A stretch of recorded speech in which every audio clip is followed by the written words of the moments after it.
So, hi everyone. Happy New Year first of all.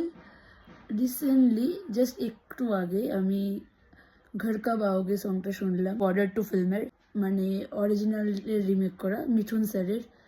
And I can tell you 10টা minute যে পুরো গানটা literally goosebumps দিচ্ছিল, মানে প্রত্যেকটা ওয়ার্ডসে এত সুন্দর লাগছিল। আর মানে সোনু স্যার, অরিজিৎ দা, ভিশাল মিশ্রা অ্যান্ড দিলজিৎ দোসার চারজনকে নিয়ে মানে এরকম collaboration mind blowing. Only Mithun sir can do this, only Mithun sir can do this. মানে এমন একটা রিমেক, এটা মানে এমন একটা রিমেক যেটা মানে পুরো ওজিকে স্পয়েল করেনি। এত সুথিং লাগছিল, পুরো গুজবাম্পস দিচ্ছিল। লিটারেলি মনে হচ্ছে এই বছরের দ্য নেশন অ্যাথেম সং এটা। জাস্ট দারুণভাবে নিউ ইয়ার স্টার্ট হলো। মানে আমি এক্সপেক্ট করেছিলাম টিজারটা দেখে যে ভালো লাগবে গানটা, বাট এতটা ভালো লাগবে ভাই।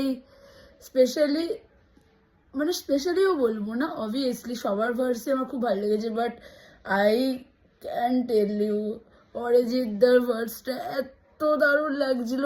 Cause obviously I am a big Arijit Singh fan. তো জাস্ট লিসেন ইট, বারবার শুনতে ইচ্ছে করবে, এত দারুণ।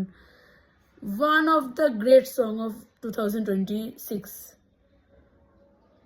জাস্ট শোনো গানটা, পুরো শোনো। মানে 10টা মিনিট, আমি তো ফার্স্টে ভাবছিলাম 10 মিনিটের গান, বাট ওয়ার্থ ইট। মানে কি বলবো, নিউ ইয়ারের শুরুতে এরকম একটা গান শুনে জাস্ট আমার এখনো, আমি না গানটা এতবার শুনছি লিটারেলি। সবাই শুনুক, জাস্ট এইটুকুই বলার ছিল ভিডিওটা। কাজ আমি ভিডিওটা না করে পারলাম না, আমার এত গানটা ভালো লেগেছে, এত ভালো লেগেছে। কারণ এটা ওজি যে গানটা সেটাও আমার এত ভালো লাগতো। তো আমি ভাবছিলাম এটার remake, then obviously Mithun sir করছে, তো জিনিসটা এইটুকু ছিল যে হ্যাঁ ভালো হবে, বাট বিয়ন্ড এক্সপেকটেশনস এটা। জাস্ট লিসেন ইট গানটা, জাস্ট লিসেন ইট।